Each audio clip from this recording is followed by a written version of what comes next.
Bonjour, dans cette vidéo on va s'intéresser à la première série d'exercices et problèmes sur la mise en équation.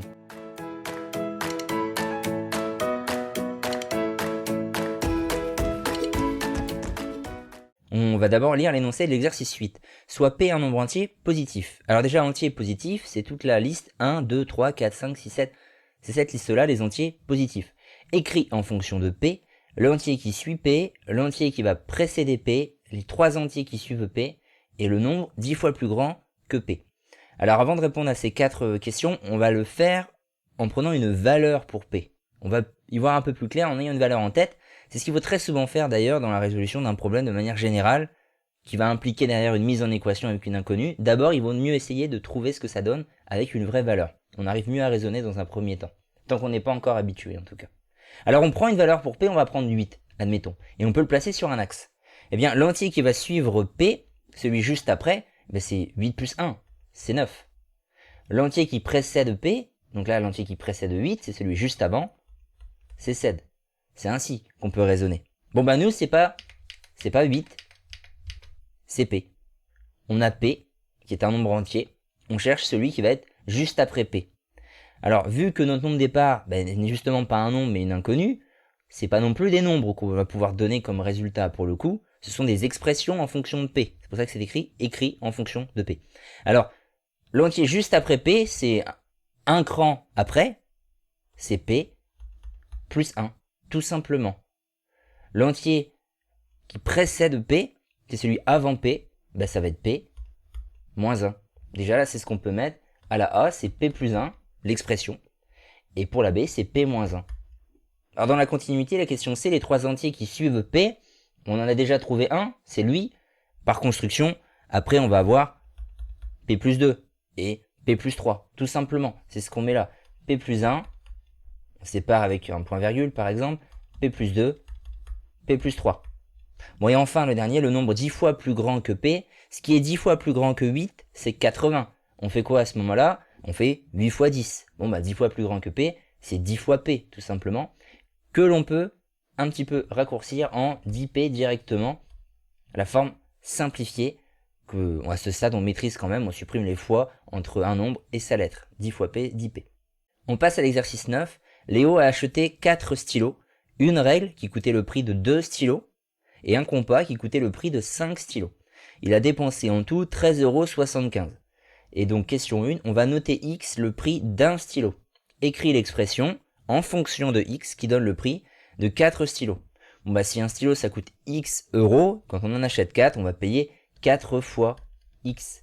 Et nous on va plutôt écrire les formes simplifiées 4X directement.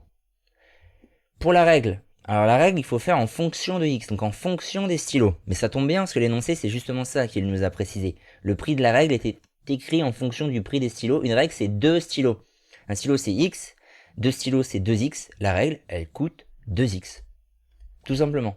Le compas, lui, il coûte le prix de 5 stylos, donc il va coûter 5X. Voilà pour les expressions des différents prix. Question 2, écrit une équation traduisant le fait que tous ces achats ont coûté 13,75 €. Donc c'est la somme de tout ça qui vaut 13,75 €. C'est-à-dire son achat plus son achat plus son achat égale le prix 13,75 €. Et ces différents achats, c'est quoi? Eh bien, c'est 4X, les 4 stylos qu'il a achetés, plus la règle. Mais la règle, on connaît son prix par rapport à X, c'est 2X, plus le compas, c'est-à-dire 5X.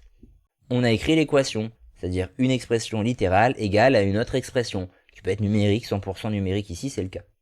Du coup, on peut répondre à la question 3, quel est le prix d'un stylo? Tout simplement en résolvant cette équation, en déterminant la valeur de X, et X c'est le prix du stylo, ça va répondre à la question. Alors ça déjà, on peut facilement le condenser, le réduire. On sait le faire, 4X plus 2X plus 5X, le tout s'ajoute, ça va donner 11X. On en a 11 des X. Et ça, les 11X, ça vaut 13,75 €. Pour résoudre ça, là on est tout simplement à la dernière étape en fait de la méthode générale pour résoudre une équation. On a 11 fois X qui est égal à 13,75 €. On va diviser par 11 des deux côtés.